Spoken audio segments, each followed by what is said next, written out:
How to change the post layout on Facebook. This tutorial shows you how to apply different photo frame styles when posting multiple images.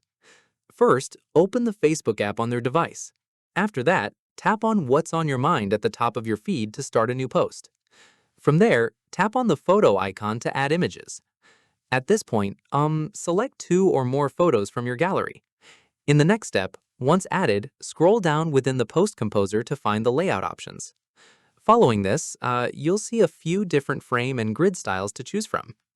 Once done, tap on any layout to preview how your photos look arranged that way. From here, select the one you like best for your post.